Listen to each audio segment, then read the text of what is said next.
Tyler Durden hates a lot of things about the modern world, but if there's one thing he absolutely can't stand, it's modern consumer culture.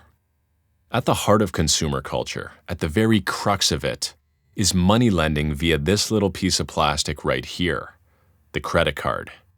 This plastic card is issued by a bank or financial company, and it lets you buy things, even if you don't have the money. You buy something, the credit card company pays for it. At the end of the month, you get a bill showing how much you owe. If you don't pay the full amount, which a lot of people don't or can't, the company charges you extra money, called interest. Every year, millions of people get trapped in credit card debt. They get a card, they buy their necessities, they do the odd splurge, they make smaller payments instead of paying it off in full. One day, life happens, maybe their car breaks down, and before they know it, they are drowning in debt. This debt, and the accompanying interest, is a major way that banks make money. Not to mention, every time you swipe, tap, or insert that little plastic card, the bank gets a little kickback. They get richer, you get poorer. Now, virtually all Americans are also in some significant form of debt via their homes. They might be quote-unquote homeowners, but like most, they could only afford the down payment. Let's say someone bought a house for $700,000 and put $100,000 down. That means the creditor or bank lent you the other $600,000 to pay for the home. And now, that person is $600,000 in debt, plus interest. And interest on $600,000 is a massive score for the bank. So what do you do from here? Well, you work a job. Whether you like the job or not doesn't really matter, because you owe the bank a ton of money. And via proxy, the bank owns you. Imagine that millions of people who fell for this trap could start fresh and be freed from their obligations to these corporate giants.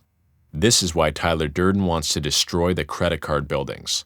The idea is that without the debt records, people would be freed from their dire financial obligations, creating, as Tyler said, a financial equilibrium. Out these windows, we will view the collapse of financial history. One step closer to economic equilibrium. Why these buildings? Why credit card companies? If you erase the debt record, then we all go back to zero. You'll create total chaos. Right now, we live in a world of fiat currency. This means that money has value because a government says it does. Tyler imagines a world off the fiat currency system, where people live outside the constraints of the credit system, free from big government, wherein human beings live as our ancestors did, as hunter-gatherers. In the world I see, you're stalking out through the damn canyon forest around the ruins of Rockefeller Center. You'll wear leather clothes that will last you the rest of your life. This type of primitive living reinforces a few good things: the need and reliance on community and tribalism, a reconnecting with food and nature, and men and masculine strength would be of way more value in this type of world. And in this type of world, Calvin Klein underwear is the last thing on someone's mind. But here's my question for you. If all the debts were erased and society was indeed reset, would we find freedom or chaos? Oddly enough, when you think about it, maybe freedom and chaos are interrelated. Chaos could be the price to pay for true, unrestrained freedom. Are you okay with chaos, or do you prefer restricted freedom via rules, laws, governments, etc.?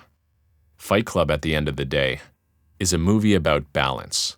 The beautiful world we inhabit, the food chains, everything is able to function on balance. Maybe that's what we need here. Just a little bit of balance. Let me know your thoughts down in the comments below. As always, thank you for watching.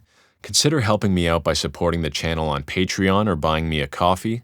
Links to those are down below, and I will see you next time.